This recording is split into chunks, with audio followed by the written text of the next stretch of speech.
As I've suggested in many of my previous videos, I'm quite fussy about the gear ratios I have on my bike. Although I can get a good set of ratios out of a custom 9-speed cassette, I've been looking to see whether an 11-speed system will improve things even more. As indicated in the video previous to this one, a bog-standard 11-speed cassette doesn't give me the ratios I want, so I defined what I thought was a better set of gear ratios, at least from a theoretical perspective.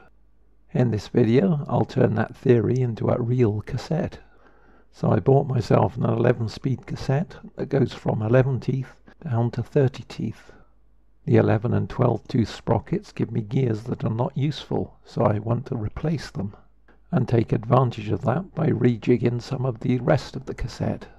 So on AliExpress, I found these extra sprockets for sale, and I bought some. This bog-standard cassette and these extra sprockets should allow me to build a cassette with the gear ratios that I want. Right then, the first stage is to take this cassette apart. Remove the zip ties, and the 11 and 12 tooth sprockets come off, leaving the rest of the sprockets in a single piece. We need to take that apart. Turn it over and you can see some screw heads. Sometimes there are screws in there, sometimes these are riveted, but whatever, you still need to remove them. With some cassettes, particularly Shimano ones, some of the sprockets come in clusters and can't be taken apart, so you can't do this modification easily with every cassette. I undo those screws, extract them, and then all of the cassette sprockets come apart. I'll now put all the sprockets I want in the correct order, so that when I build the cassette, I build it correctly. Note, in addition, I've had to get myself an extra spacer. This I took off of another cassette. Now I have all the parts in order, I can start the assembly. As you'll see later, although I won't be able to tighten them up, I'll continue to use these 3 long screws through the cassette sprockets. This allows the pedaling force applied to one sprocket to be distributed to others. On this cassette, the first spacer is slightly thinner, because this largest sprocket has a step in it.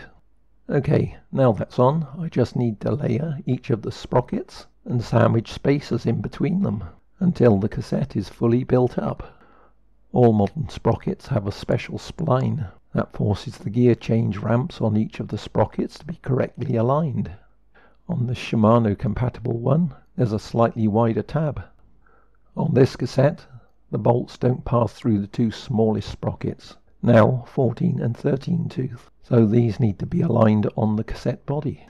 Okay then, let's transfer everything over to that cassette body.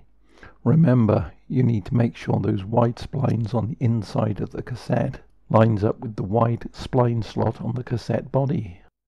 On the original cassette, the long screws tightened into threaded holes in one of the sprockets. My replacement sprocket has clearance holes, so those screws can't be tightened up. So here I transfer the whole lot over as a loose bundle.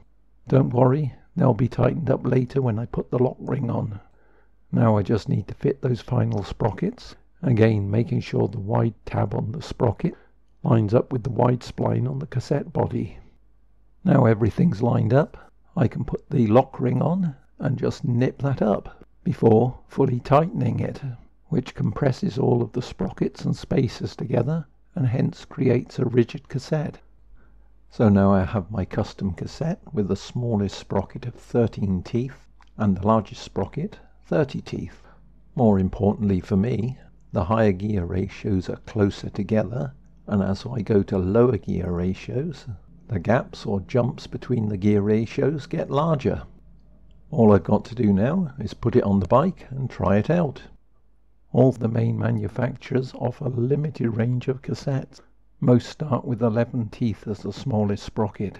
In my view, the 11 and the 12 sprocket are just fine if you're a Continental Pro on the race circuit, but for most of us mere mortals, the 11 and 12 sprockets are just superfluous. They rarely get used.